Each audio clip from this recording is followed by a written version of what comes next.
Hi guys, yes, hi. Hi Abby Dog, hi Toby Dog. And welcome back to the farm, everybody. We have a very busy day on tap. I'm actually gonna be going off farm very soon.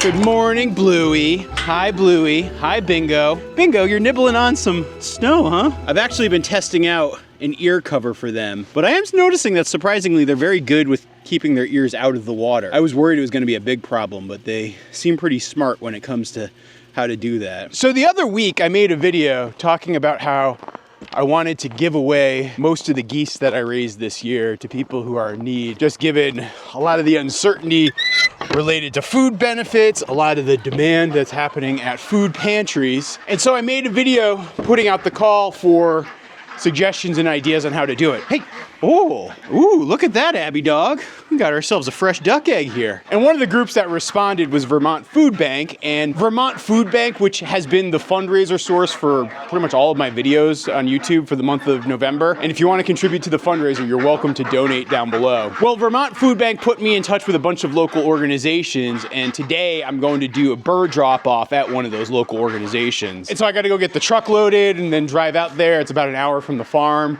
We're going up to Newport, Vermont today, which is like, if you think we're north, Newport's like really north. And yes, in case you guys are wondering, all of the birds have moved into the hoop coop at this point for the winter. I know I said all of the birds, which is actually kind of a lie. I do have some rogue chickens that keep escaping. As they escape, I've been trying to find ways to block them in and keep them from escaping. And it also looks like all of my farm dogs have followed me into here. So we've got Abby Dog, Toby Dog, Bluey Dog, Bingo Dog. Come on, girls, let's go. Come on, you're not allowed in. Come on. Out, out, out, out, out, out. Goats are not allowed in birdhouses. Come on. Come on, thing. Let's go. Out, out, out. Come on. I think if I had to guess, most of these chickens are taking shelter in the goat barn. And I would assume that's because it's nice and warm in here. You got Larnicus, Barnicus, and Telemachus all hanging out inside of here. How you doing there, Larny Stone? All right, but I cannot get distracted here. We got stuff to do.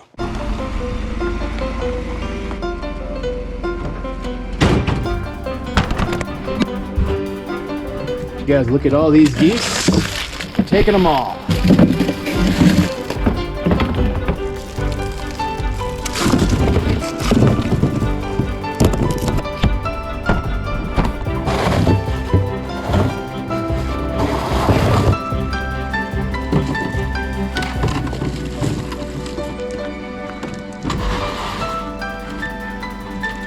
No, you can't have geese, no.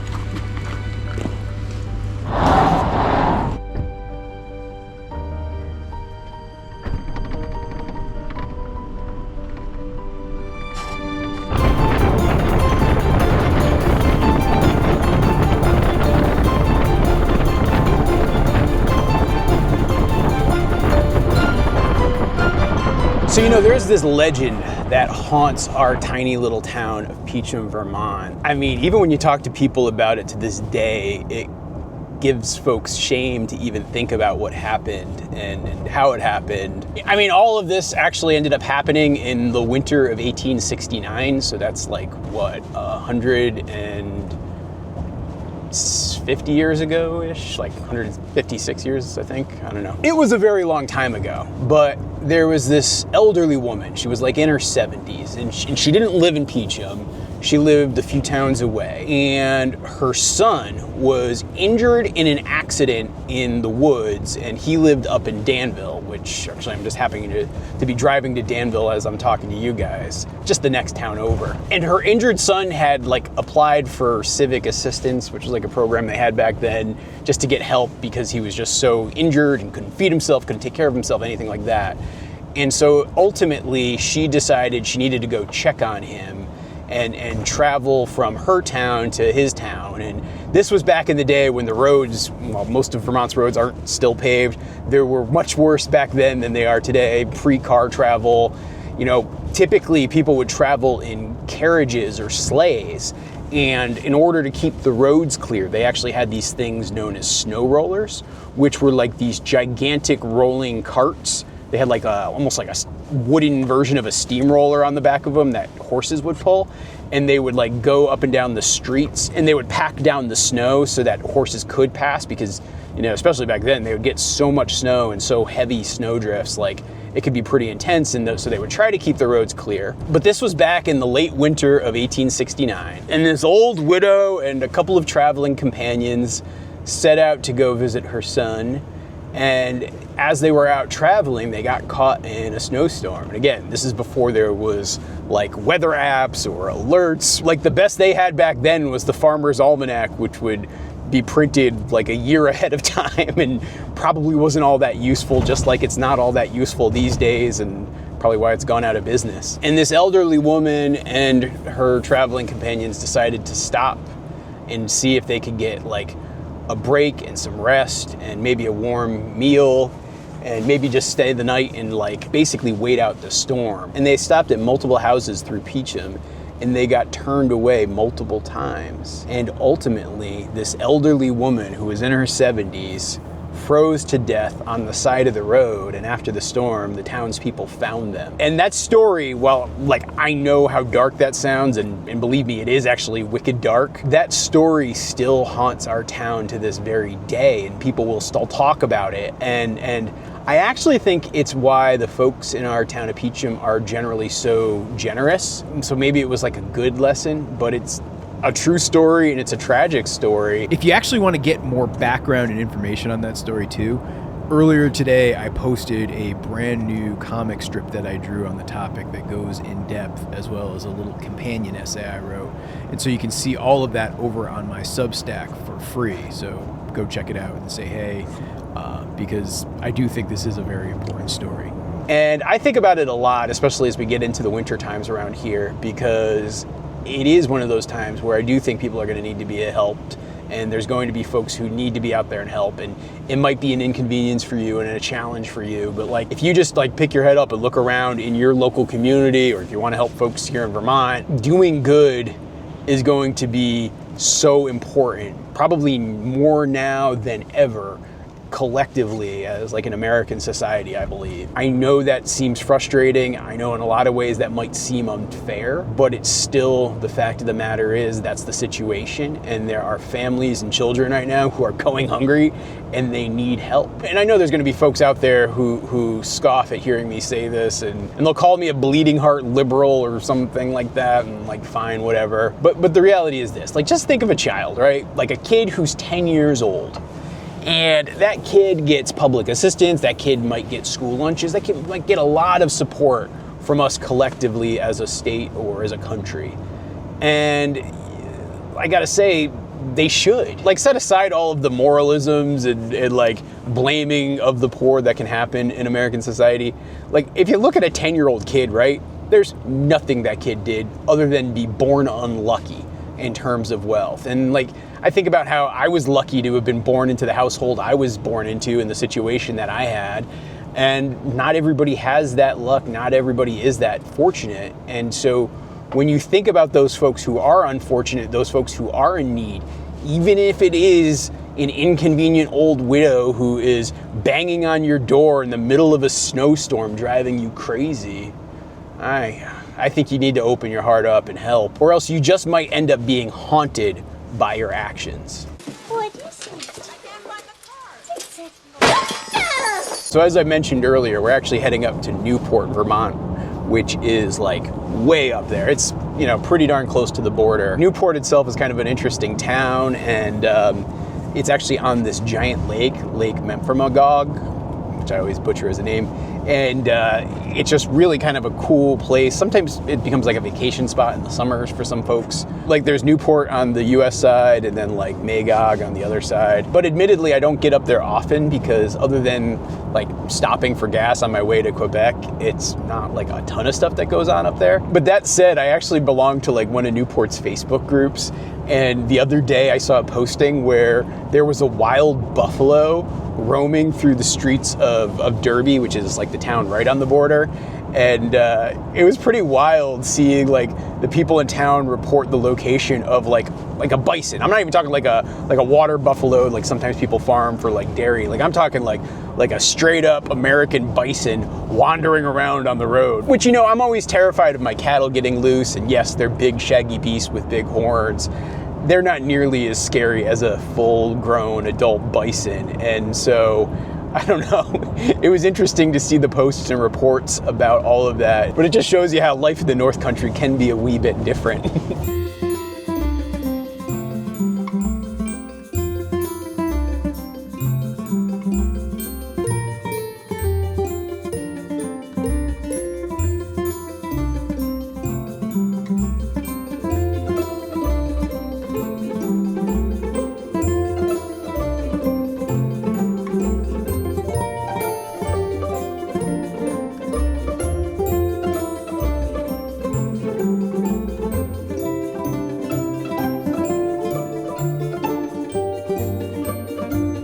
So this is one of our 3 food shelves that we have in the Northeast Kingdom that are operated by the Food Outreach Program.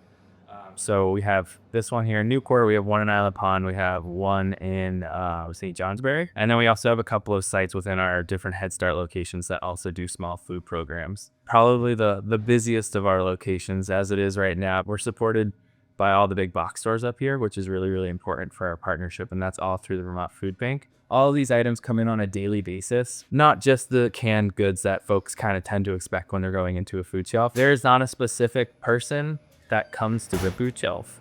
I think that we have folks that are often in need across the spectrum, but that may be somebody that just can't make ends meet on a paycheck this month. It may be one of our regulars that's coming in on a regular basis because their SNAP benefits weren't appropriated until the state stepped in. Folks were coming in and we were doing emergency bags to give folks that were expecting that benefit that they have always had, that was kind of just ripped out underneath from them. But I would say, like, what does anybody look like coming through the food shelf? They look like you and me. There is not a person. There's not a way to describe a person. They're folks that need help, and any one of us could be in that position with a bad paycheck or, any sort of situation that might happen in our life. So, yeah. And so NECA does a lot across the Northeast Kingdom. We have 9 Head Start centers. 2 of our centers are parent-child centers. We're the only community action agency that holds parent-child centers. We're also the only parent-child center that has 2 of them, one for the north and one for the south. We have a bunch of community-based services. We are the Restorative Justice Center for the Newport area, Orleans. We have 2 youth centers, one here in Newport, one down at St. Johnsbury. We are the primary houser as it relates to services in the Northeast Kingdom. So we hold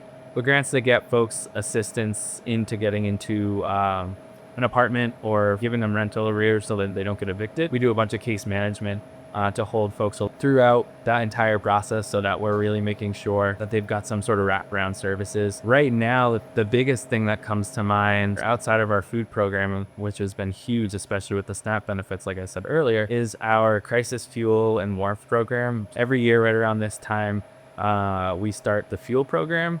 So warmth is the one that we do right now from November to the beginning of November to like the last week, right around Thanksgiving. And then the crisis fuel program, which is a state program, will kick in. And that is providing fuel benefits to get couples, homes heated, getting their tanks filled, getting pellets dropped, whatever it may be.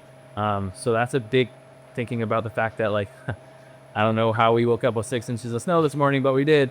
Winter is seemingly here, and this is one of the many services that we're doing, but I think the most timely outside of the food that we're doing right now as it relates to like where we are, time, and also just like political things and happenings. So now, question for you. Where are the geese going to go? These are our cold storage. So got a bunch of different, I believe that it's chicken.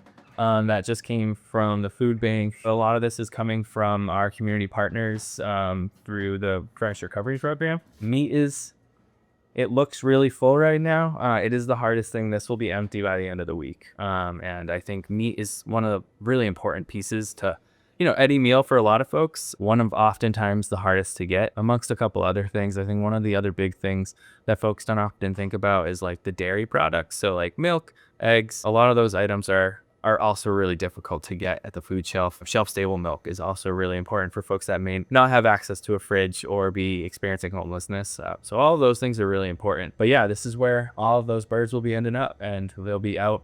I'm sure they'll be out the door in the next week here.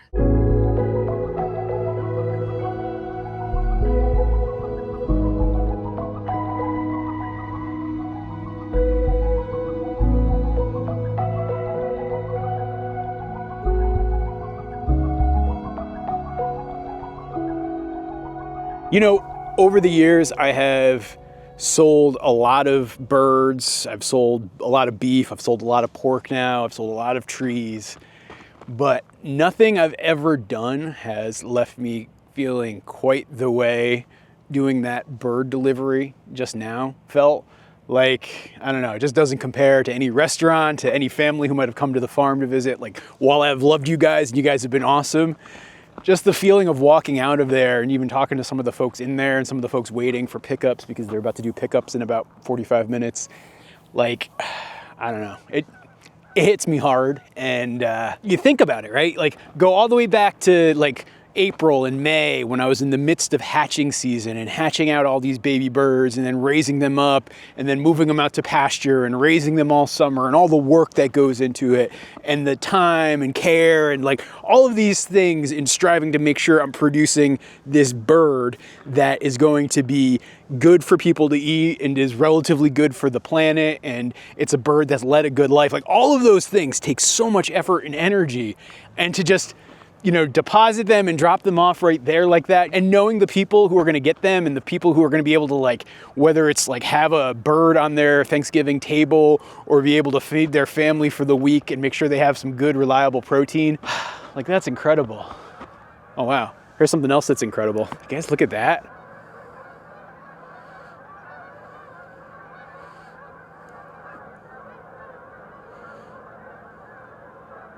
You know, it's funny, those geese are actually flying north because just on the other side of that water is Canada. And just as I brought my geese north today to Newport, Vermont, it looks like those geese are going north, but I think they're going to eventually head south because there's no grass up that way. You know, Newport, Vermont in general is a kind of interesting place. It like has this giant lake that I'm on right now, and giant, I guess, is a relative word. Giant for a New England lake. It's Lake Memphremagog. The other side is Canada and like the town of Magog, which is like a sort of summer community and just kind of a fun place to go in Quebec. That's just on the other side there. And actually, one of the things I'm most fascinated about with Newport, Vermont, is that this used to be like a pretty big smuggling hotspot back in the days of Prohibition. Like 100 years ago, when we were in the midst of Prohibition, because it's so close to Canada, you know, you'd have the bootlegging activity and the production activity, or even the smuggling activity if it's coming from other parts of the world, coming in through Canada and in through Quebec. But because this is a relatively underpopulated area, and it's very rural and it's very remote, and even back in the day, there wasn't even like a significant Coast Guard presence out here, it was really easy for the smugglers to come across either some of the back roads that are all around in this area, or they'd even just be able to put boats and get them across the lake pretty easily. And so, yeah, like a lot of the liquor that would end up in the Northeast, whether it be Boston or New York or any parts in between, a lot of that would come in through there and then end up in Vermont and get distributed. Like, I know towns like Lyndonville, Vermont, which is not too far from where I live, that was actually a pretty big hotbed distribution center. And there were like all these like 1920s mobsters and gang activity that would go on there, which I know is probably really awful, but at least looking back on it 100 years later, it feels maybe interesting and kind of quaint. And anytime I ever come out here to Newport, I love to come down to the waterfront and just hang out and look and enjoy the water and just think back to like what this might have been like 100 years ago, because it's kind of interesting and just a little bit sordid.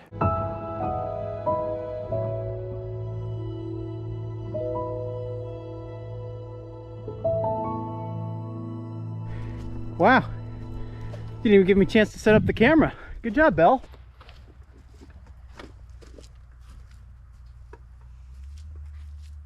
Come on, Betty. Come with me. Come with me, girl. Come on, bud. Come on. Come on, girl. Let's go. Come with me. Gonna get you right in through here. Come on. Come on, girl. Oh, that's such a good girl. Well, you girls did a wonderful job making it about as easy as possible to move you in here.